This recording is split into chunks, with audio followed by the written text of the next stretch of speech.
Alright guys, so in the process of putting together my amp rack and figuring out how I'm running everything, I got the indication that some of y'all may not understand exactly what's going on with fusing and amplifiers. So I want to try to cover some of that and give you all a general idea of at least my view of what's happening, okay? So, let's assume we have our battery over here off to the side. We have our alternator over there off to the side. And, in the back of the vehicle, right, we got our battery in the back. So we got alternator power running through fuses to a long run all the way to the back through another fuse connecting to the battery in the back, okay? And we are connecting at that back battery and running to this amplifier. Now, whenever you put a fuse in that line connecting to that battery, anything that's past the fuse on that connection is protected by that fuse. So if that wire on this side of that fuse manages to ground out to something, this metal that's connected to the ground of any battery in the system, right, it's going to spark and then blow that fuse. And that's a known. But let's say that your run from your battery to your amplifier is only maybe a foot, 2 foot long. In that scenario, let's also say that those wires are running on a surface that's not metal. It's wood, plastic, rubber, something that's non-conductive.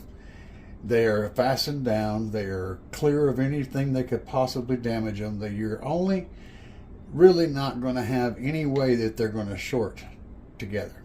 Okay, they're 99.9% safe. So now, is there a need for a fuse to go between that battery and the amplifier in that short run? So let's look at what could happen, okay?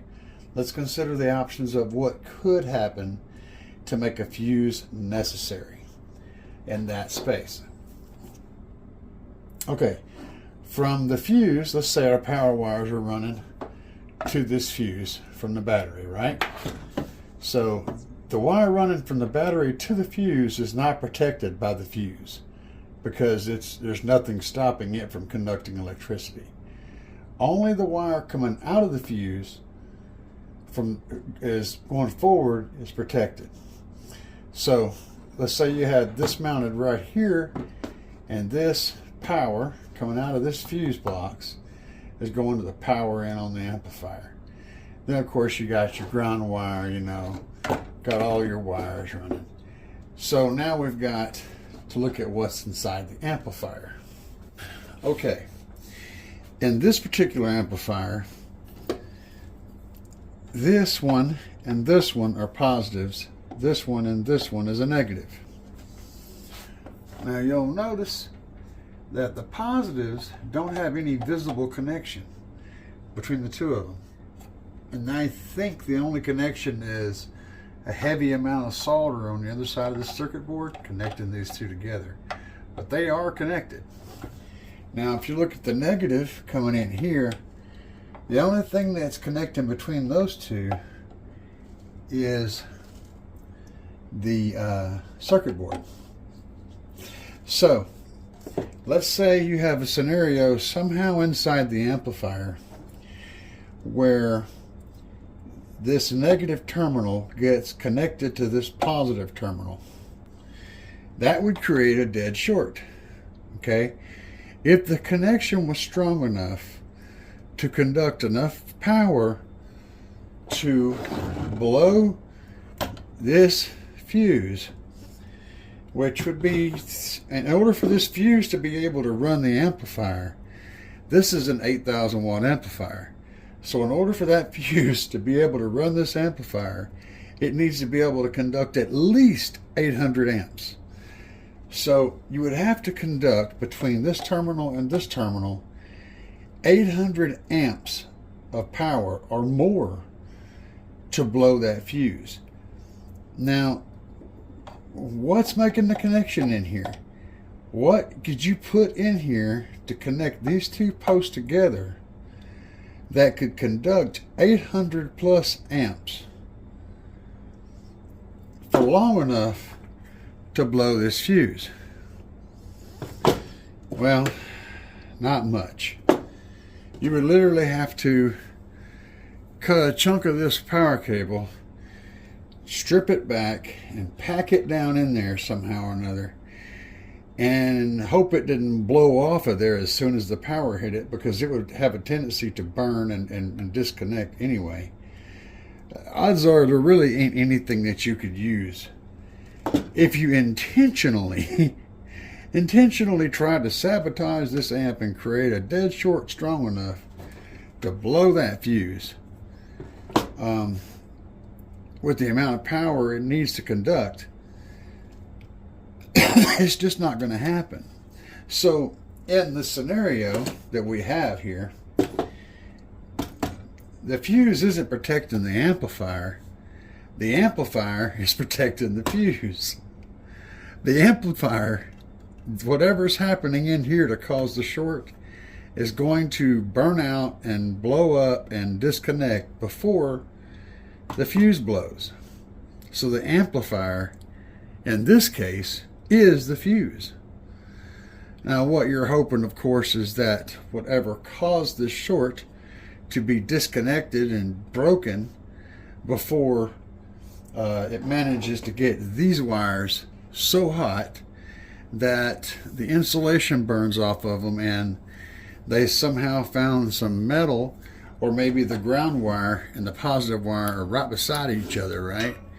And there's so much power getting conducted that you melt the insulation off both these wires, and they both get connected together and to create a dead short. Now, if both of these wires are on this side of the fuse, right, and the battery's back over here, and this happens, this fuse will blow and stop it from continuing. But other than that case, where this little short piece of wire going to the amp right here is the only part that's connected, if the problem happens on the back side of the fuse, it's still going to burn out. You're only protecting the wire between the fuse and the amp. That's it. So the question would be, do I need to fuse between the battery and the amplifier?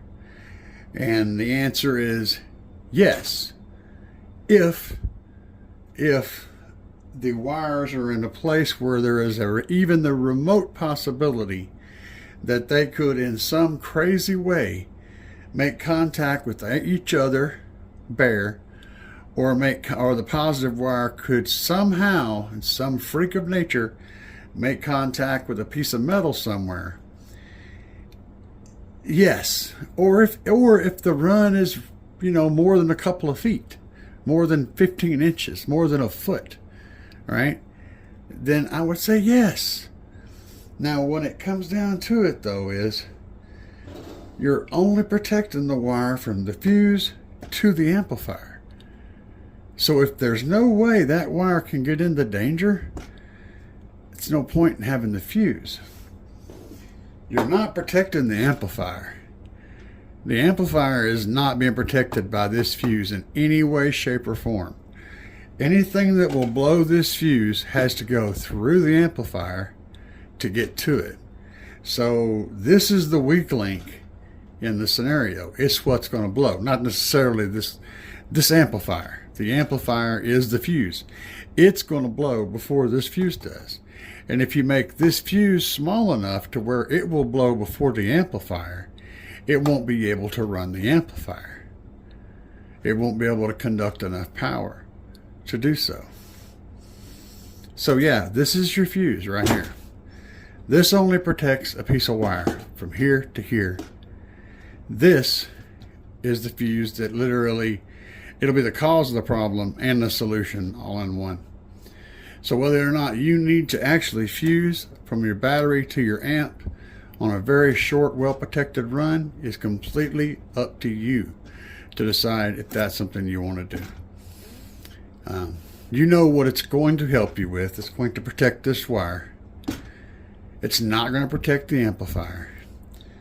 If this protecting this wire is important enough, put the fuse there. Now keep in mind that there is a possibility that inside the amplifier, where those terminal blocks are, somehow they could become shorted together, and shorted together so good that they're conducting power well enough to actually blow the fuse outside.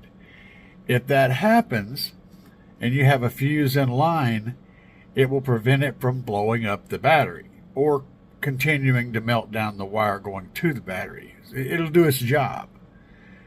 What I'm pointing out is the odds of something like that happening, a short circuit inside the amplifier that's good enough and strong enough of a connection to actually blow that fuse, is so rare. It is possible, so it's a question of how safe you want to be. And if you want to be absolutely safe, then you want to put that fuse that I'm just showing you as close to that power source as you can, like right next to the battery. Because every piece of wire that goes from the battery to the fuse is not being protected by the fuse. Only the power wire that's going from the other side of the fuse to the amplifier is being protected. So that's one takeaway. The second takeaway is that fuse does not protect your amplifier. No matter where you put that fuse, it's not protecting the amplifier. The amplifier has zero protection, no matter how many fuses you put in the power wire. There you go. Or, in this case, you may want to use it as a distribution block, which is kind of what I'm going to be doing. So I may be adding it in here just so that I can have power output to be able to run to another amplifier, a small amplifier, as a distribution block. But, like I said, now you know what you're protecting, how it's working, and what's actually going on in the amplifier.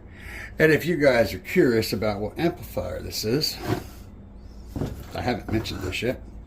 This is my OG Duckbots Apocalypse 7900.1, the AAB amp I ran for a couple of years.